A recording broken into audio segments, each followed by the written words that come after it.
Hello, everybody. Welcome to the RV Connects podcast. Come travel with our family of four as we tow our way across North America in our 29-foot travel trailer, our two teenage daughters, and our Canadian pride. This is episode 44.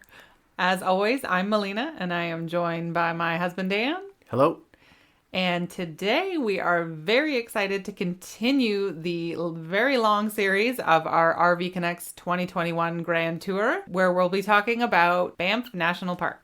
So if you're just joining this episode, this is part of our grand trip from Ontario out to Banff and Jasper. And so we've covered off Drumheller and the Badlands, and now we're going to talk about the part where we made our trip and our visit into Banff. So Banff National Park is an hour and a half west of Calgary. It is Canada's first national park. It is the flagship of the national park system, and for good reason. If you're at all on Instagram, follow us, first of all, at RV Canucks. But if you're on Instagram, you have seen Banff and you have seen Lake Louise, even if you didn't know what they were, because you will have seen just absolutely stunning snow-capped mountains 12 months of the year. You have seen turquoise blue lakes with red canoes on them. That's Lake Louise.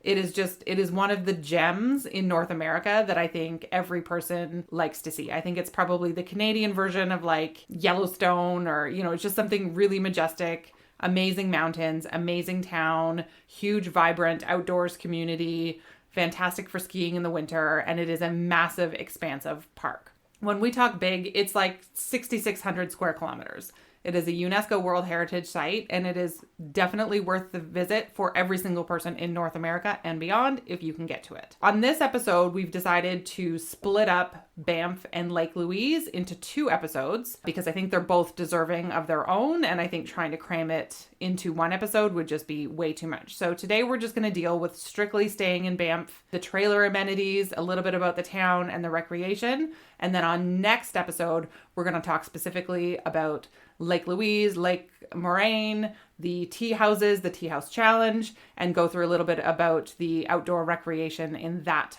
portion of the park. So before we get into that, I want to detail or remind everybody a little bit about the uniqueness of the national park booking system.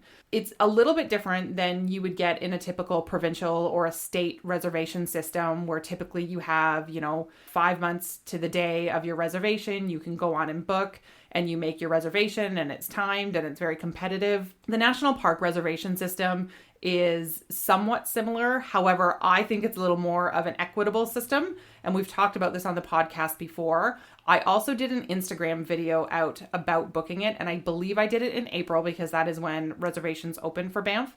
So what I'm going to do is I'm going to put a link to that specific Instagram video in the show notes so that if you want the full 5-minute primer on how to book national parks or some of the tips we had, I will put that there so you can watch it. But one of the things I will say about the reservation system, no matter which national park you're booking at across Canada, all reservations open on different days. So usually, between January and April, there'll be a listing on the Parks Canada website that tells you when the reservations open. You go on that day, and all of the reservations open at 8 a.m. local time for the park that you want to visit. However, I did discover, and this is kind of my one biggest tip, is that once 8 a.m. local time happens, anybody who's browsing the site gets kicked out of the site and you get put into an automatic queue system. However, I did realize through trial and error booking several national parks this summer is that when it lets you back in from the queue, it spits you out, or it seems to spit you out at the page where you left off, which is really handy if you happen to be on the camping loop page of the loop that you want to stay in, because it cuts down a whole lot of clicking, saves some time, and your chances of getting the site that you want go way up. So that would be my one tip is go on early and make sure that you've done your research enough on the park that when you get put in the queue, you're on the page that you want to be on, or that your top 3 or 5 sites are already on. And we did that. And Banff and Jasper National Parks are probably the top 2 national parks in the country. And we definitely got the spots that we wanted, and they were phenomenal. So the other tip that I would say is that you can use multiple devices. So what I did is I had an iPad, I had my iPhone, and I had a laptop. And what I did was I put myself on the reservation pages that I wanted to be on, and I let the system kick me into the queue. And then all I did was have a look at my 3 devices, picked the one with the shortest queue because it's just randomly assigned. And one of the times, my phone, I think, was at 7,000 in line, but the laptop was 1,200. So what I did was I just exited out of the queues because you do want to be a good consumer. We're only making 1 reservation, so you don't need to sit and hold 3 queues when somebody else could be let in. So what I did was I just kept the smallest or the shortest queue, and then I left the other 2 queues so that somebody else could get in. So those would be my top 2 tips. However, if you want to see the full video, I will put the link to that in the show notes. Maybe Dan, you can talk about the other aspect of reserving a national park, and that's the requirement not only to have your reservation, but you do also need to purchase a Parks Canada Park Pass. Right. So you're going to pay for or reserve and then pay for a campsite, just like Melina talked about. But you also need a Parks Pass to get you in, and that's an annual pass that lets you into the park. That Park Pass you can use throughout the year, and think of it like a big day pass. Would you say that that's a pretty good description of it? Mm-hmm. So you have a couple options. You can order that in advance and it will get sent to your house and the clock will start ticking. So perhaps you decide you want to go away in August and you're trying to be diligent and you're going to order it and it comes to your house in June and you've got everything set. Your Parks Pass is good until next June. In our particular case, we knew that we weren't going to use our Parks Pass until we got to Banff, so we didn't order ahead. We actually paid for it at the booth as you enter into the park and paid for it right there. The advantage to us now is that Park Pass is good until next August. So the Park Pass was a real simple purchase. It takes you longer to order a double in the drive-thru than pick up the pass, would you say? Mm-hmm. And you get your pass and you're off to the races. Yeah, and there is no additional cost for buying it at the gate. It's just you purchase it online or you purchase it at the gate. The reason you might want to have the longer availability is perhaps it just, it saves costs next year if you're going to travel earlier in the season. But chances are that you live somewhere near a national park in your hometown. That's probably a less smaller, well-known one. You can use that pass to get in, and there's all kinds of great museums and activities, and we've even used it since we got it, and so it saved us a lot of money, and it's kind of paid for itself, would you say? Mm-hmm. Oh, absolutely. 100% it already has, because we used it already in Banff and Jasper. We used it to access the Cave and Basin National Historic Site, which we'll talk about. So it's already paid for itself. Great stuff down near Niagara Falls if you were going to camp in this area. So there's all kinds of places that you can use it. Yeah, you can use it at any, Fort George, any of those places. There's a ton of places on the list that it will gain you access to. So it's going to be a really useful tool for us. And I think we'll probably just renew it anyway come August when our time is up, I think. Yep, definitely. So in terms of your RVing options, there are a ton of options. Obviously, for us, the more preferable way to go is to stay in the national park itself. There's a ton of private RV parks, which are no doubt very beautiful. There's some of them along the Bow River, which are fantastic. But as you know, if you follow the show, we do stay at all kinds of parks. We love RV parks. We love RV resorts, and there's sort of a time and a place for them. But I think it was important to us on this trip. I mean, we have a 29-foot trailer, so let's not kid ourselves. We're not going backcountry camping anymore.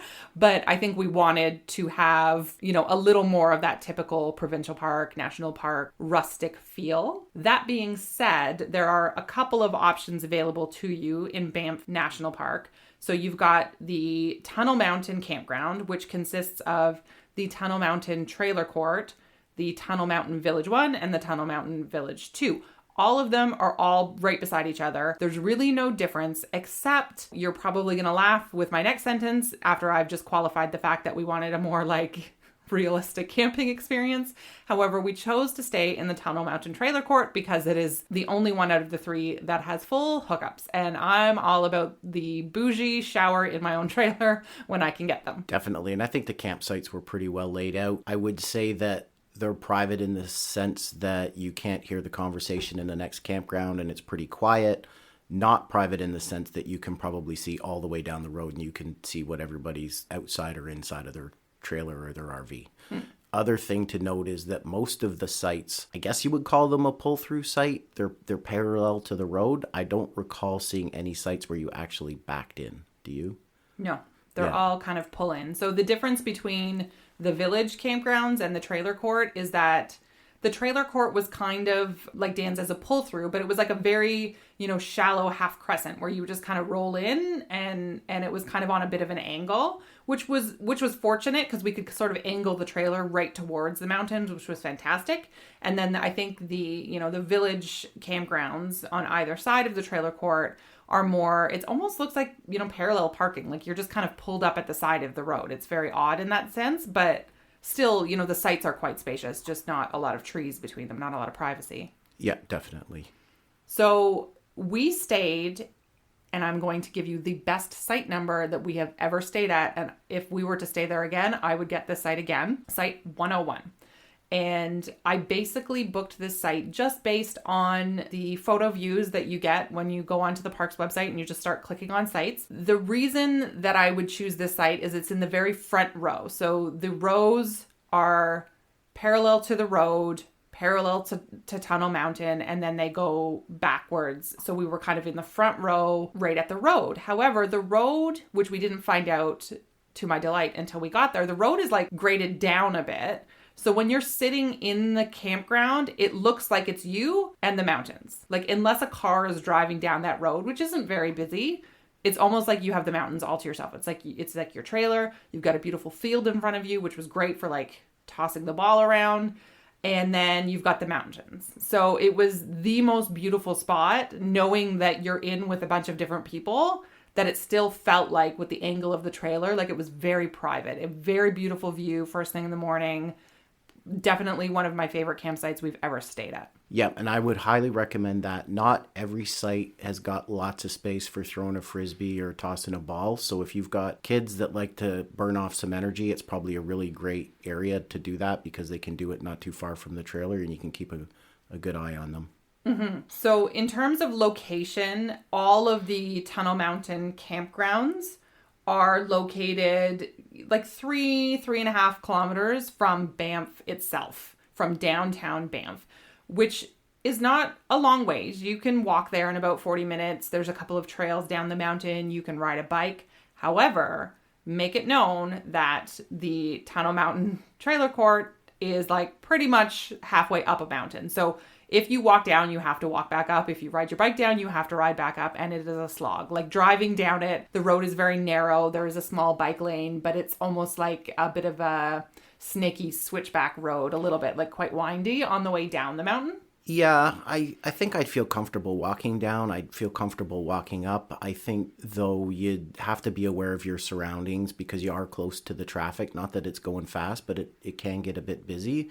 And I think more than once we saw an ambitious group of people spread out walking their way back. Now, if I remember correctly, there's also a kind of a shuttle bus service into the town as well. There is a shuttle bus service. And when we rode it, so masks were mandatory for COVID. I don't know by next summer what will be happening. And I think it was free one way, but I can't remember which way. It was either like free to get downtown and you paid like $2 or something to get back. It was really, really reasonable anyway, and a really good way to shuttle yourself around with, especially if you have like a motorhome where you can't disconnect. There are services to get you downtown into all the major sites in Banff for sure. Yeah, you've got lots of options. Right across too from the campground areas, there's a trail called the Hoodoo Trail, which is a 6.2 mile loop. It's pretty easy. It's a easy to moderate trail.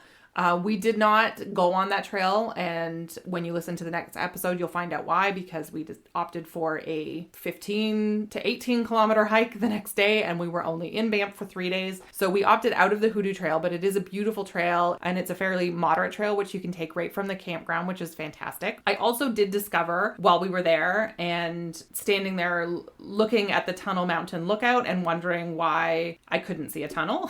And that is because there was supposed to be a tunnel. Originally, it was proposed to be blasted through the mountain in the late 1800s as part of a CP rail line. And they sort of discovered there was a bit of a blunder in the survey, and they discovered they could do it around the mountain and save like $1 million. And so they did that. So the name just stuck. So there is no tunnel in Tunnel Mountain, if anybody was wondering. We did get the benefit from a helicopter shuttling picnic tables up and down a mountain, though, that kind of flew through the valley. So that was kind of cool. Yeah, that was. I forgot about that. So downtown Banff, what do we want to say about downtown Banff? Let's start with like provisions. So if you need to go to the grocery store in downtown Banff, good luck finding parking. Yeah, so I don't really think we looked ahead as to what we were going to need to do down there for parking. And so we just kind of figured, well, we'll drive in, we'll find the grocery store, we'll get groceries, and we'll leave. And so there's a really nice IGA, clean, lots of selection. All the checkouts were open. Service was great. Mm-hmm. There's no parking down there. We managed to find one place to park in front of it with the truck that said 15 minutes, strictly enforced. And so Melina, Fiona, and I all went into the store to go pick out groceries. And at the 14-minute mark, I ran back out to the truck and hopped in the truck so we wouldn't be get in trouble with the 15-minute strictly enforced warning, only to have Fiona show up at the truck 5 minutes later saying, "Mom needs your wallet. You left with all the money to pay for the groceries." So we got our groceries and we got out of there, but it was a bit of an ordeal as we kind of drove around the streets trying to find proper parking. Mm-hmm. So maybe share the solution we had to that. So the solution to that, which we found, is that there is ample parking downtown. It's free at the train station. Basically, you drive downtown, you go to the train station, you park in a huge parking lot, and then you can walk into the village, which is 3-4 blocks. It's 5-minute walk. Mm-hmm. Nice and easy, flat, no hills to go up. So that's really good. And that's what we did probably 3 or 4 times, you'd say? Yep, for sure. I think that's the ideal solution because this is actually a really walkable town. I don't really think you want to be driving your car around it any more than you have to. No, and part of the downtown core is closed off to traffic anyway. It's just there's a small pedestrian block where it's like patios and foot traffic only. So it does block up the main street a little bit from traffic, which means you kind of have to drive around if you need to get to certain places. But the train station was phenomenal. There is plenty of RV parking there. There is no overnight parking, and Banff nails down. They are, when we say parking strictly enforced, it is strictly enforced, particularly overnighting, because they would just have people there trying to stay at the train station every night. But definitely the best place. The washrooms are great. They're clean. The train station itself was pretty neat. It would be, I'm going to say 20s, 30s vintage. Yeah, it kind of reminds you of the heyday, the golden age of railroad travel. It actually reminded me of the Overlook Hotel inside. It gave me a bit of the Shining vibes. But I went in there to use the washroom just before the building closed, and I was the only one in there. So it was a little bit creepy to me. But it's about that vintage, dark wood paneling, all that kind of stuff. In terms of downtown, tons of restaurants. You'll get everything from chain restaurants like the Keg. We ate at the Banff Avenue Brewing Company, which you kind of can't miss. It's in this big Swiss looking building, kind of like a Swiss chalet. It's on the second floor on the main drag. Yeah, on the main drag. And there's sort of like a Swiss looking balcony, which you can sit and eat and overlook the street. Fantastic food, fantastic beer. They brew their own beer. So Banff Brewing Company and Jasper Brewing Company both have their own. We chose some of the Jasper selections at the beer store to bring back to our campground. I don't remember what we got, but it was a little heavy for my taste. I preferred the Banff Avenue Brewing Company, but we did get the beer flight. And even the raspberry beer or whatever we had was fantastic. So if you go to the Banff Avenue Brewing Company, bring me back some beer. The White Wit was amazing. And we brought cans of that home, and I'm very sad that it's all gone. Yeah, it's too bad we haven't found a way to get any of it here in Ontario, but that place was really good. Yeah.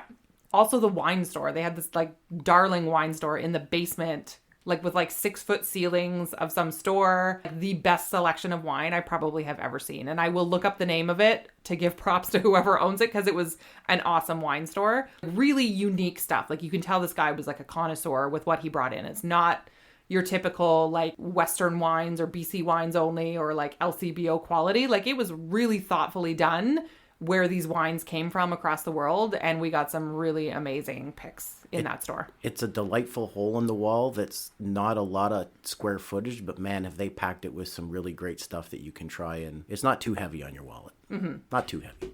So speaking of heaviness on wallets, do we want to explain how the souvenir stores work? The souvenir stores are probably chain owned, because it would not be uncommon to go into 2 or 3 different souvenir stores and find the same t-shirt or the same keychain or magnet. And I think that you actually bought Isla a sweater or a set of jogging pants, and when they didn't have her size, they kind of ran out the back door down the street, grabbed a pair, and got the size that you needed. Does that sound right? Yeah, so she had this pair of sweatpants she wanted to buy, and they didn't have her size. So she ran out the front door down the street and into the store 3 doors down, which was a differently themed itineration of the same souvenir shop, but they're on either sides of the street, and you're going to see the same mugs, the same t-shirts, the same sweaters in all of them. Now, don't get me wrong, they're great, they're beautiful. Like, the girls got some really great hoodies, and I love Isla's sweatpants. I kind of wish that I got a pair of them, but they're all kind of owned by the same people. So when you've seen like about 5, you've seen them all, and there's probably 24. Yeah, and you know what? Let's not kid ourselves. Your takeaway here is that you're probably going to leave with a Banff t-shirt or a sweater, and so if they don't have your size in the first store, just ask,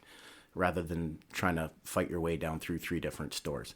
Now, the other thing I'd say about the shopping, though, is there's lots of unique little stores there that aren't chains. There was a great Western wear store where we had to pick up belts because we forgot to pack belts on the trip and we needed our jeans, but there's lots of cool little one-off unique stores in the downtown as well. It's a very cool town. It's very touristy though. And I would say I much preferred the feel of Jasper as a town. Like, it just seemed more like chill, more livable. And it would be like the difference between like Venice Beach in Southern California and like somewhere like Pismo Beach that's like a true surfer's town where it's not overly commercialized, if you will. Yep, I think that's a fair assessment. Yeah.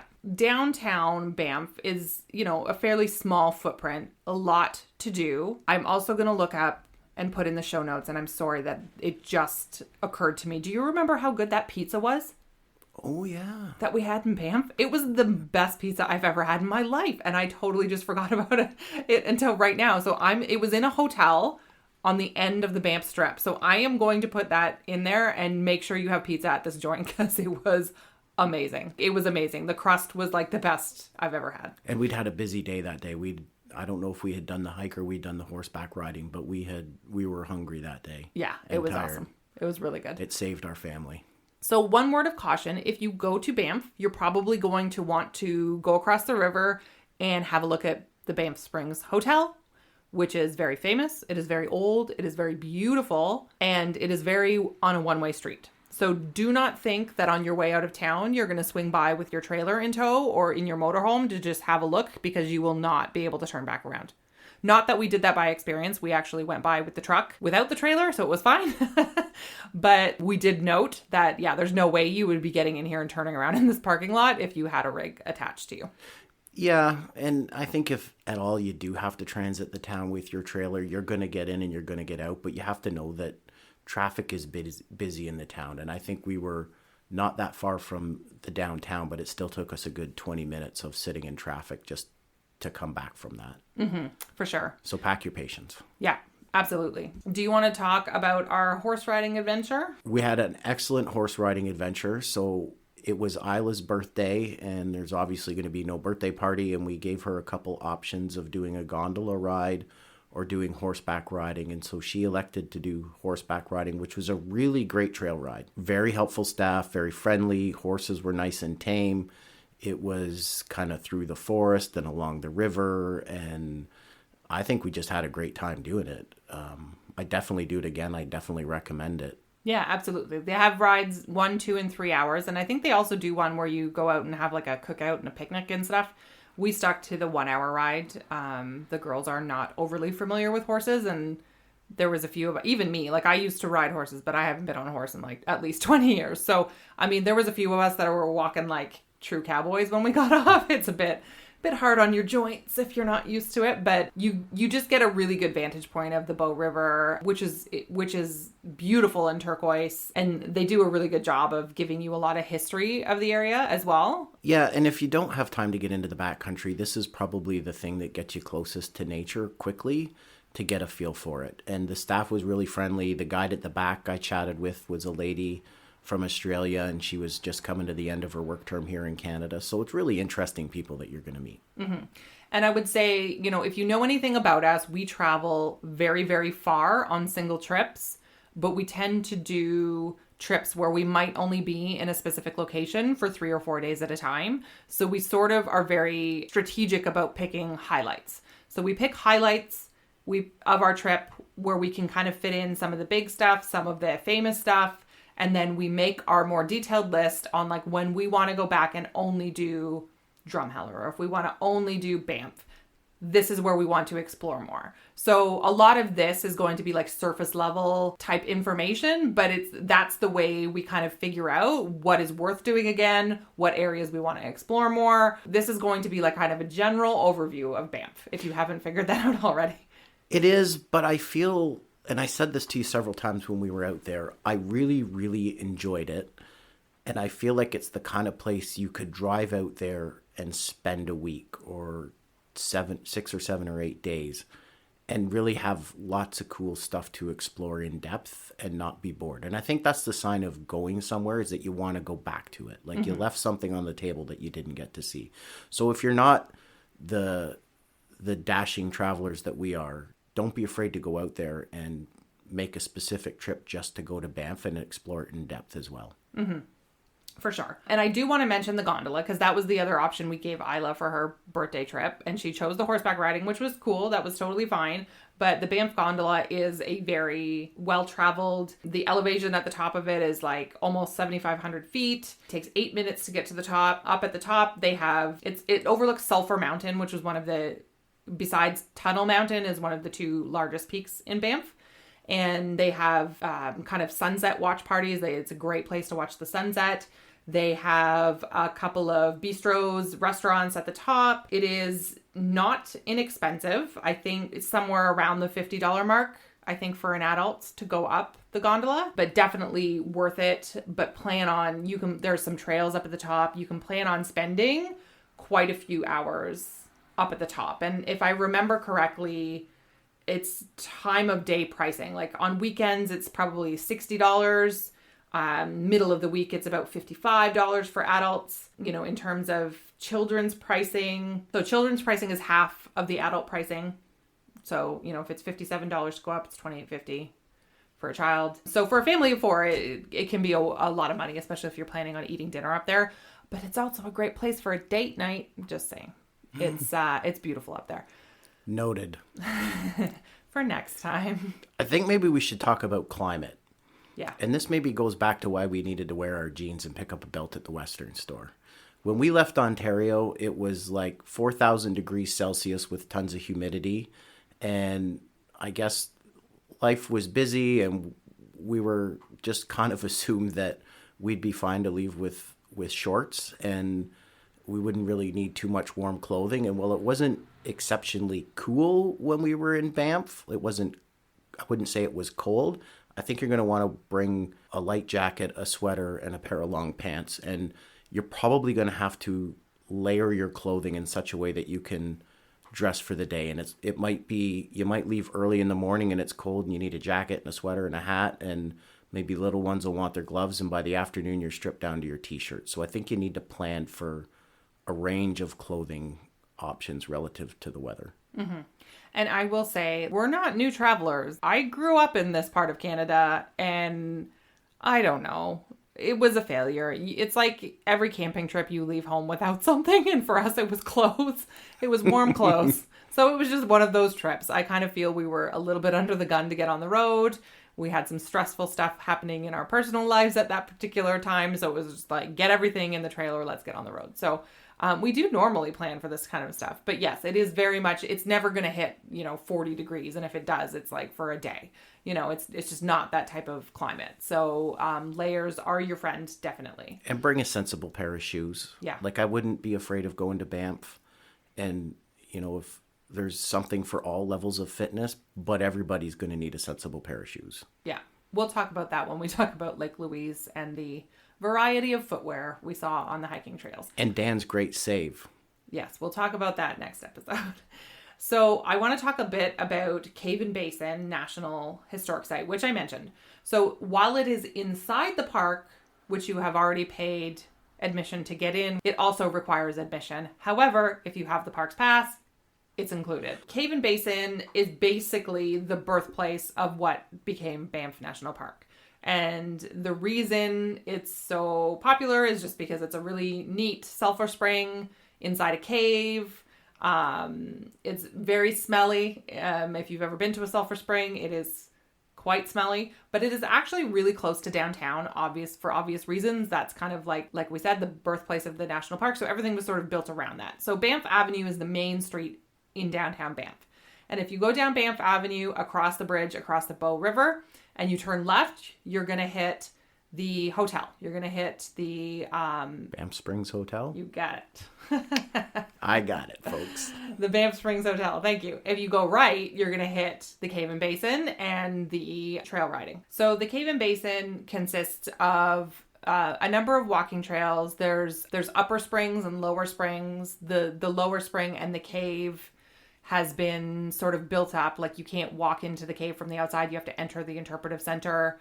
There used to be a swimming pool, which was naturally heated from the natural hot springs. That has been sort of kind of covered over. It is still there, and it's still actually kind of neat to see. Sort of at the turn of the last century is when they, built it into a bit of a swimming pool kind of attraction where people would come and not only experience the cave, but also swim in the natural swimming pools.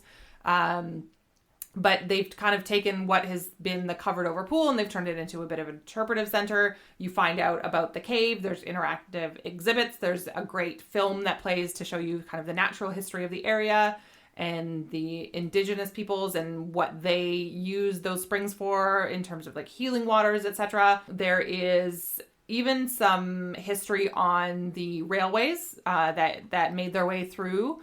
So there's a lot of great stuff. I would say, it's not overall a very large site. Like, you could probably do it in 2 to 3 hours. If you're sensitive to smells, the sulfur smell can be quite strong at times. And that is also when I mentioned the Banff Gondola that goes up Sulphur Mountain. Now, you know why Sulphur Mountain is named Sulphur Mountain.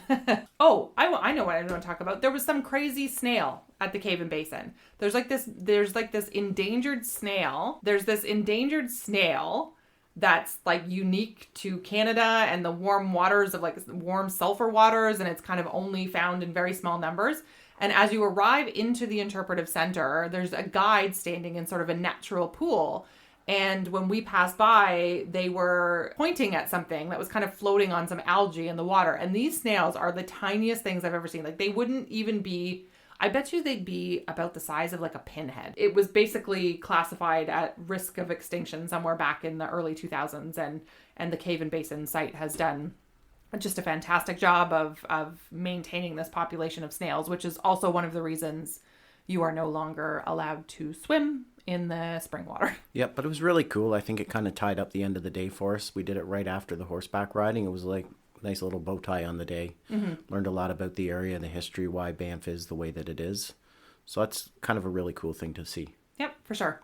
So other than that, that pretty much wraps up our couple of days in Banff. We'll probably get back to or reference part of some of Banff when we talk about Lake Louise. But look forward to next episode in 2 weeks when we talk about our Grand Tea House Challenge, Dan saving the day, probably the coldest morning we ever experienced there, and just some of the absolute highlights of my life on this trip to Lake Louise. Yep, Lake Louise was really awesome. I guess it's just, there's so much to do there. We just can't put it into one podcast. So will stay tuned. We'll see you again in a couple of weeks, folks. All right, bye-bye. Bye-bye.